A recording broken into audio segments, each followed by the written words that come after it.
नमस्कार साथियों, स्वागत है आपका हमारे YouTube चैनल में।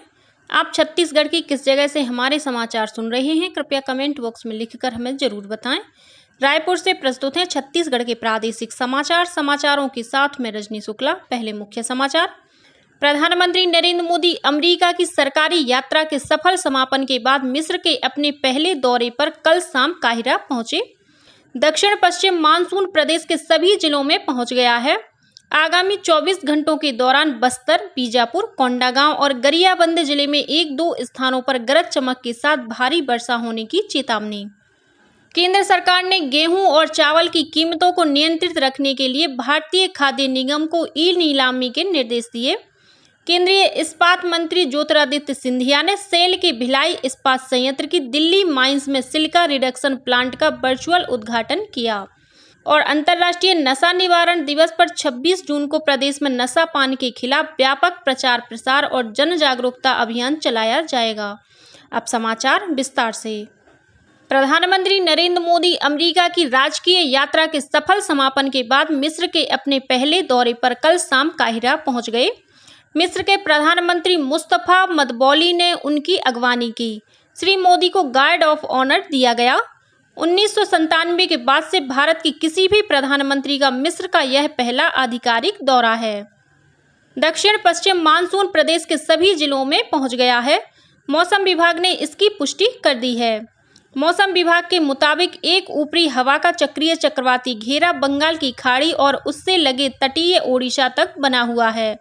वहीं एक द्रोणिका भी उत्तरी पंजाब से बंगाल की खाड़ी तक गुजर रही है। इसका असर छत्तीसगढ़ में भी देखा जा रहा है। इसके प्रभाव से आगामी 24 घंटों के दौरान प्रदेश में अधिकांश स्थानों पर हल्की से मध्यम वर्षा होने की संभावना है। वहीं बस्तर, बीजापुर, कोंडागांव और गरियाबंद जिले में 1-2 स्थानों पर गरज चमक के साथ भारी वर्षा होने की चेतावनी भी दी गई है। इसके अलावा 26 जून को बिलासपुर, रायगढ़, कोरबा, जांजगीर, रायपुर, बलौदाबाजार, गरियाबंद, धमतरी, महासमुंद और बस्तर जिले में कुछ एक स्थानों पर भारी बारिश हो सकती है।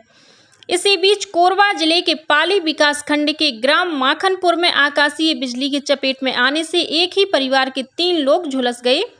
बारिश से बचने के लिए ये लोग घर के आंगन में खड़े थे, तभी आकाशीय बिजली की चपेट में आ गए। सभी घायलों को उपचार के लिए पाली के सामुदायिक स्वास्थ्य केंद्र में भर्ती कराया गया है। केंद्र सरकार ने गेहूं और चावल की कीमतों को नियंत्रित रखने के लिए भारतीय खाद्य निगम को ई-नीलामी का निर्देश दिया है। एफसीआई के अध्यक्ष और प्रबंध निदेशक अशोक मीना ने कहा कि उचित और औसत गुणवत्ता वाले गेहूं का आधार मूल्य 2150 रुपये प्रति क्विंटल रखा गया है।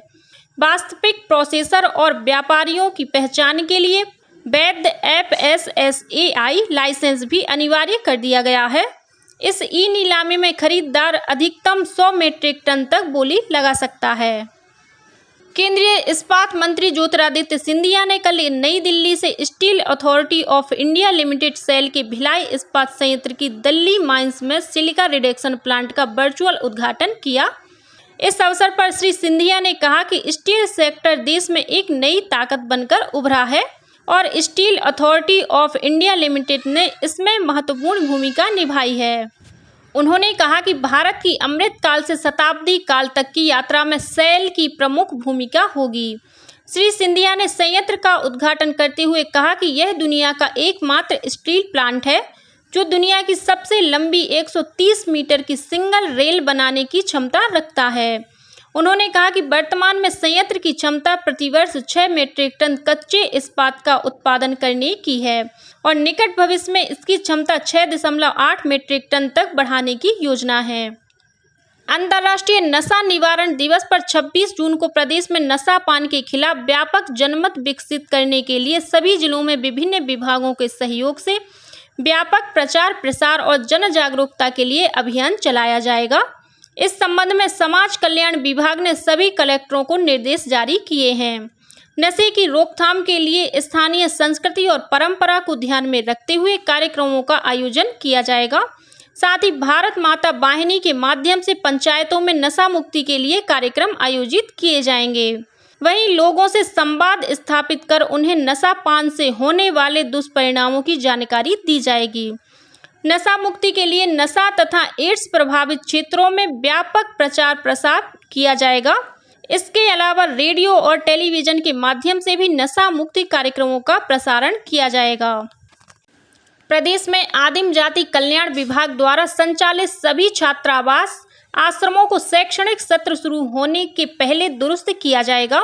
साथ ही छात्रावासों आश्रमों की साफ सफाई, मरम्मत, पेयजल और रंग रोगन के लिए सभी आवश्यक इंतजाम किए जाएंगे। इस संबंध में निगरानी समिति की बैठक और पालक बालक सम्मेलन आयोजित करने के लिए दिशा निर्देश जारी किए गए हैं। इसके तहत विद्यार्थियों को विभागीय योजनाओं का लाभ दिलाने के साथ साथ निःशुल्क भोजन, शुद्ध स्वच्छ पेयजल, विद्युत, भवन, योग, स्वास्थ्य परीक्षण और कोचिंग की व्यवस्था की जाएगी। इसके अलावा सभी विद्यार्थियों के नाश्ते में मिलेट को भी शामिल करने कहा गया है। प्रदेश के शासकीय कर्मचारी अपनी 5 सूत्रीय मांगों को लेकर आगामी 7 जुलाई से चरणबद्ध आंदोलन शुरू करेंगे। छत्तीसगढ़ कर्मचारी अधिकारी संयुक्त मोर्चा से जुड़े कर्मचारी संगठनों के पदाधिकारियों की नवा रायपुर स्थित इंद्रावती भवन में आयोजित बैठक में यह निर्णय लिया गया। छत्तीसगढ़ के कर्मचारी अधिकारी फेडरेशन के संयोजक कमल वर्मा ने बताया कि राज्य के शासकीय कर्मचारी 7वें वेतनमान पर गृह भाड़ा भत्ता, केंद्र के समान देय तिथि से महंगाई भत्ता सहित 5 सूत्रीय मांगों को लेकर 7 जुलाई को सामूहिक अवकाश लेकर जिला, ब्लॉक और तहसील स्तर पर धरना प्रदर्शन करेंगे। इसके बाद 31 अगस्त से अनिश्चितकालीन आंदोलन शुरू किया जाएगा। वहीं नियमितीकरण की मांग को लेकर आंदोलनरत संविदा कर्मियों ने सर्व विभागीय संविदा कर्मचारी महासंघ के बैनर तले रैली निकालकर प्रदर्शन किया। साथ ही पिछले 40 दिनों से जारी रथ यात्रा का समापन नवा रायपुर के तूता स्थित धरना स्थल पर किया गया।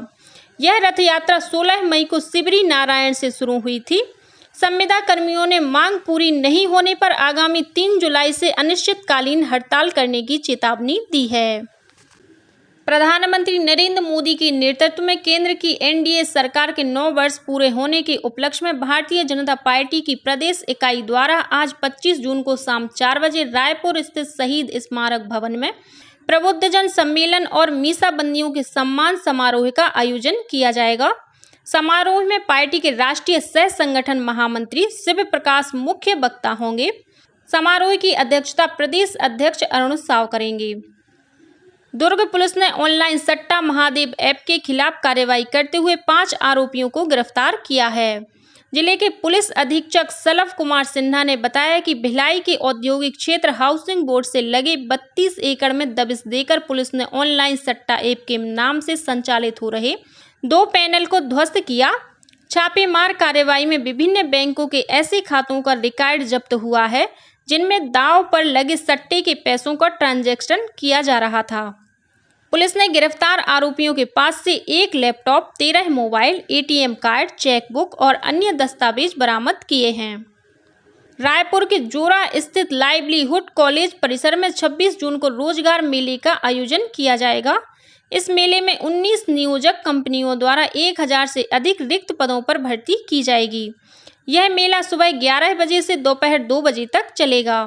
मेले में 8वीं, 10वीं, 12वीं कक्षा पास अभ्यर्थियों सहित ITI, computer diploma, mechanic diploma धारक अभ्यर्थी भी शामिल हो सकते हैं।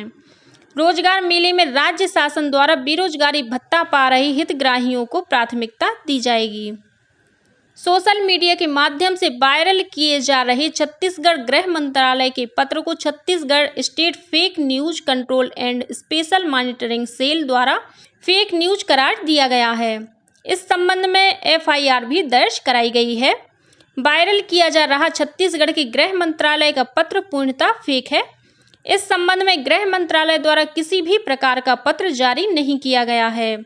फेक पत्र में कानकुब्ज, सरयू पारण या अन्य पुजारी ब्राह्मणों पर देशद्रोह का मामला दर्ज कर कार्यवाही का उल्लेख किया गया है, जो पूर्णतः असत्य एवं भ्रामक है। और अब कुछ अन्य खबरें संक्षेप में।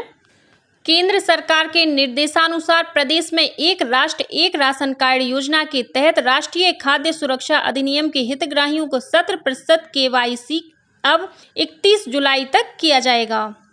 राजनांदगांव जिले में अनुसूचित जाति और पिछड़ा वर्ग के नवीन प्रयास आवासीय विद्यालयों में कक्षा 9वीं में प्रवेश के लिए चयन परीक्षा आज 25 जून को सुबह 11 बजे से दोपहर 1:30 बजे तक आयोजित की जाएगी। कबीरधाम जिले के तरेगांव थाना क्षेत्र के ग्राम बांकी में सामुदायिक पुलिसिंग के तहत 1 दिवसीय कबड्डी प्रतियोगिता का आयोजन किया गया।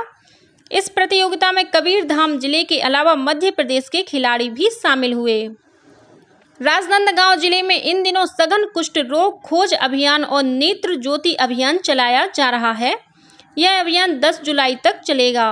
इस दौरान ग्रामीण और शहरी क्षेत्रों की मितानिन कार्यकर्ताओं द्वारा घर घर सर्वे और परिवार के सदस्यों की जांच कर मरीजों की पहचान की जा रही है।